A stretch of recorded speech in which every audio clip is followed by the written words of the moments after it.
What's up, everyone? Marc Lobliner, tigerfitness.com. Abs are made in the kitchen. Nope.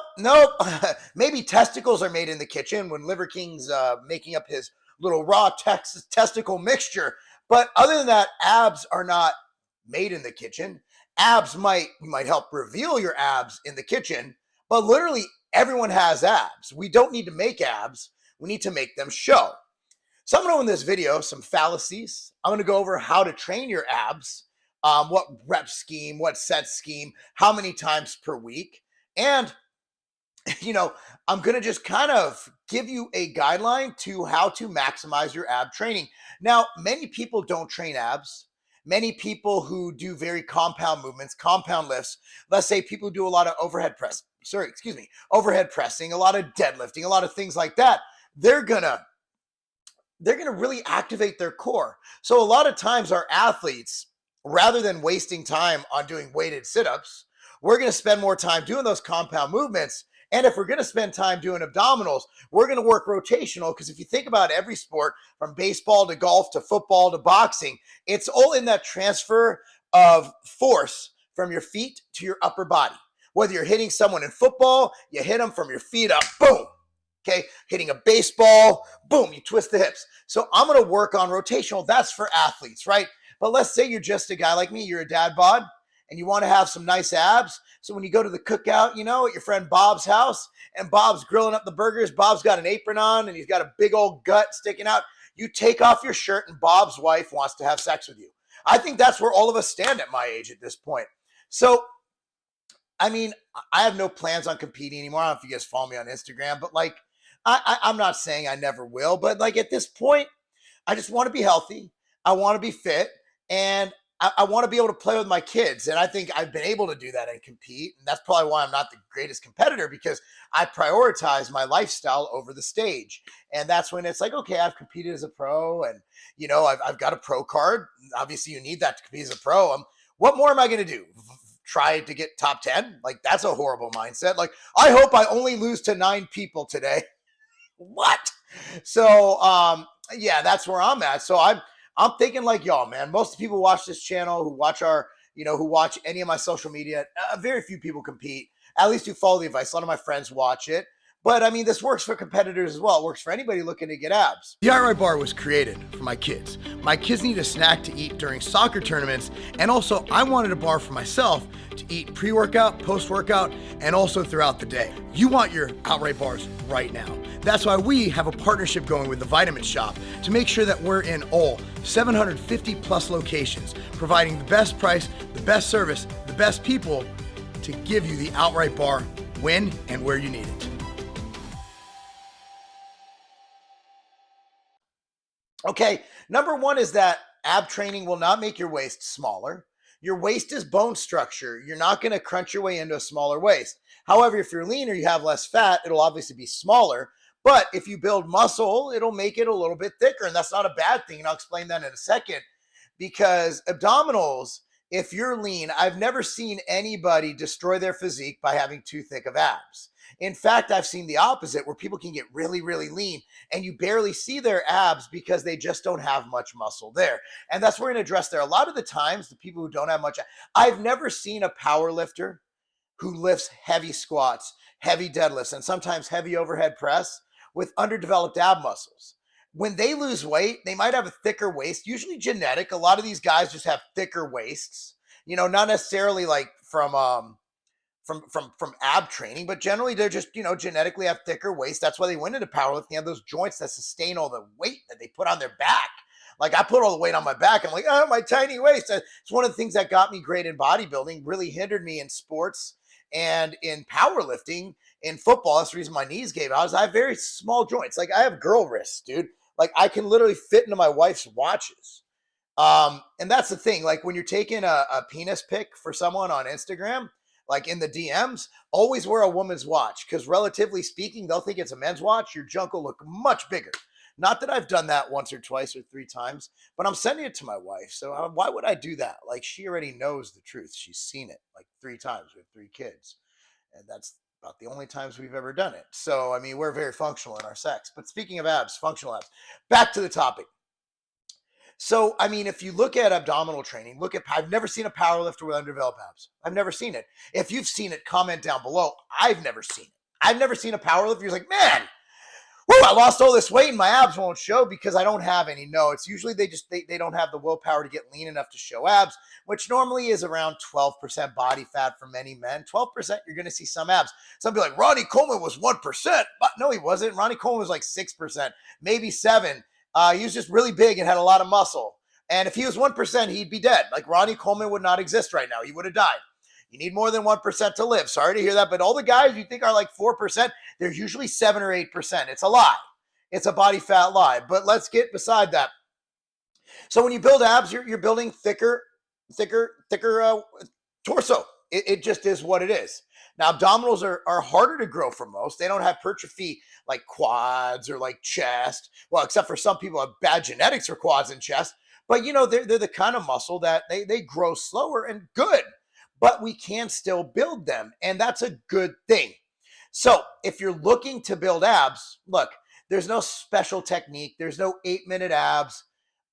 Frequency, I would say generally 1 to 2 times a week is optimal for a lot. If you're doing a lot of compound movements, I do consider that. I know a lot of people disagree with me on this, but if you're doing a lot of deadlift squats, I like to see you put abs in there focused at least once or twice a week just to get that extra core work. For me, I like to do ab rollouts. I love those things. The old ab wheel movement where you're coming out like you're on you're coming out with it and then bring it back out and bringing it back. I did them today. I love them. You can do it on an ab wheel. You do it with a barbell with the wheels on the side. Just roll out, come back. I love weighted sit-ups. What you've noticed is I'm not talking about doing endless crunches. Generally, you're looking at pretty much any muscle group, how you train it. You train it 1 to 2 times a week, maybe 3. 3 would be upper end. You can train it every day. I don't recommend it because like any other muscle, they need to heal and they need to recover. And that's why I like the 1 to 2 times a week. Generally 2 times a week is recommended. As far as rep ranges, if you look at the hypertrophy studies, generally between 5 and let's say 30 reps would be it.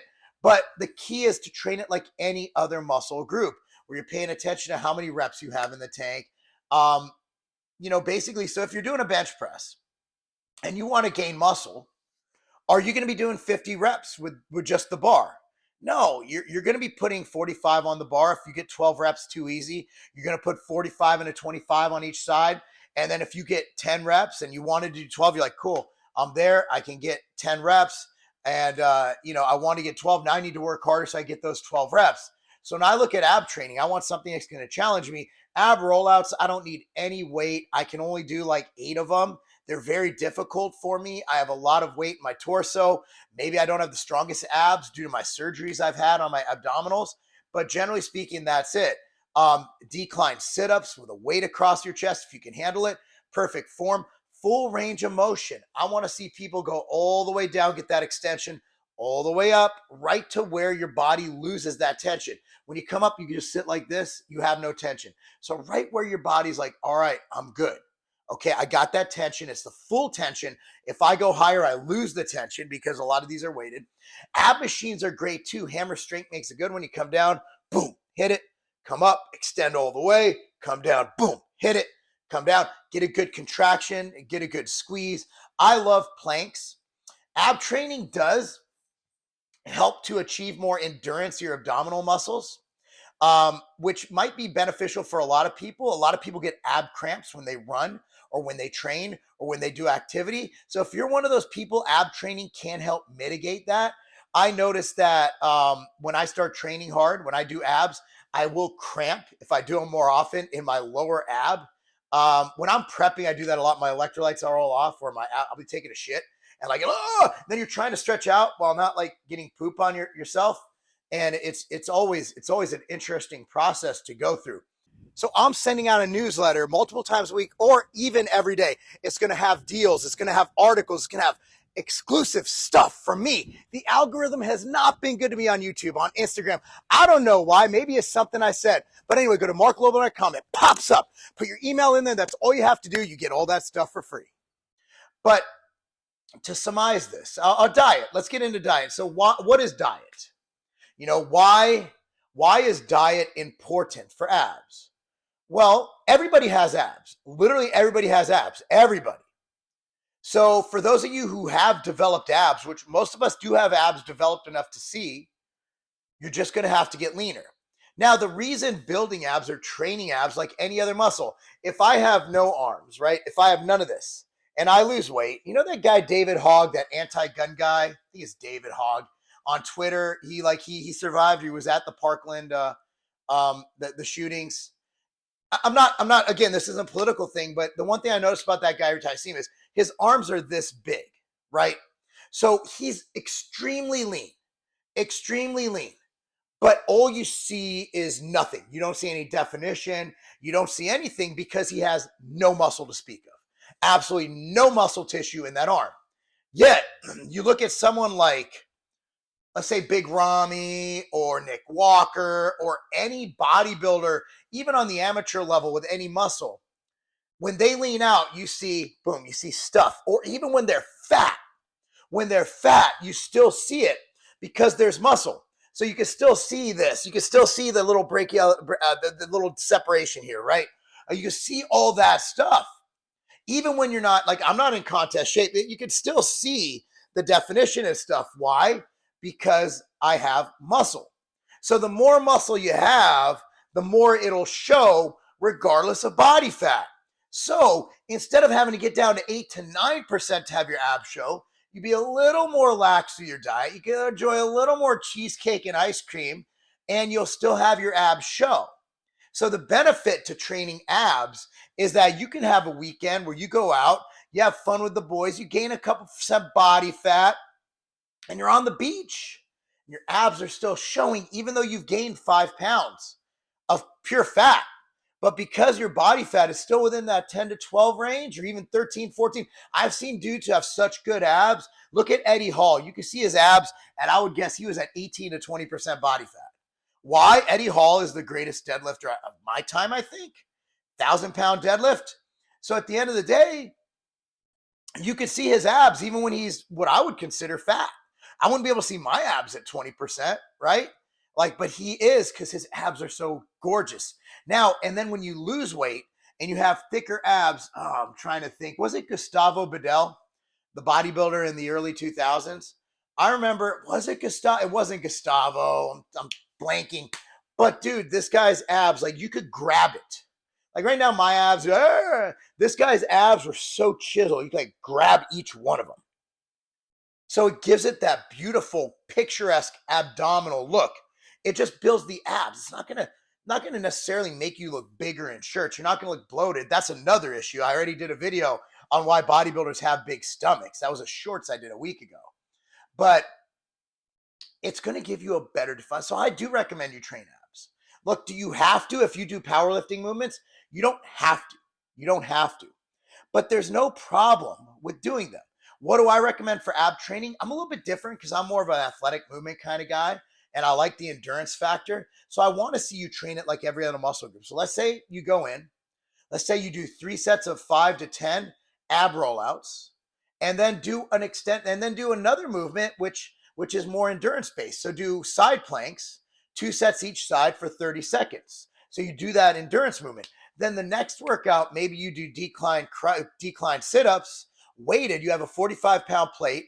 You do 3 sets of 8 reps, and then you go in and you do regular planks. You hold that shit for a minute. Now, when I say planks, a minute should kill you, because when you're doing this plank, you're not just sitting there in the perfect form. No.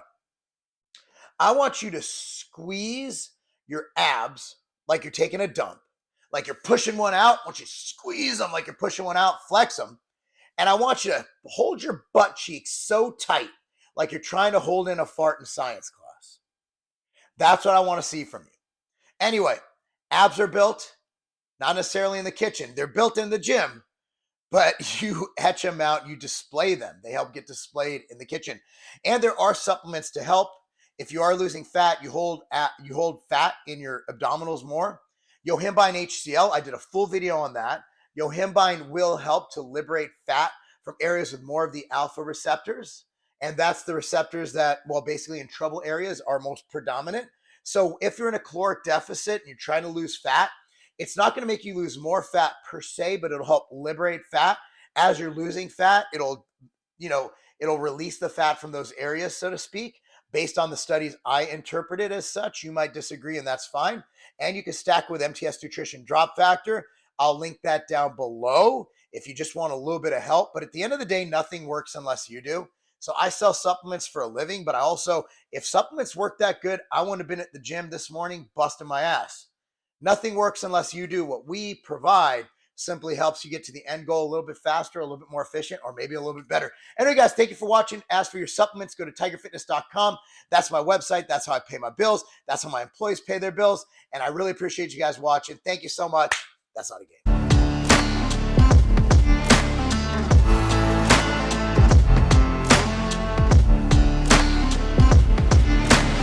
I used to have to go through dozens of bottles of vitamins, of supplements, just to get what I need. Look, I'm busy. I'm running multiple businesses. I'm coaching. I'm a professional bodybuilder getting ready for my first pro show. I don't have time to sit there and do all that. I gotta go. I'm on the go all the time. That is why I created MTS Nutrition Immortal. Here's how they look. This replaces dozens of bottles of supplements. So let me tell you exactly what this has. It has probiotics, greens, liver detox, joint support, cardiovascular support, and the most complete multivitamin, multi-mineral supplement ever created.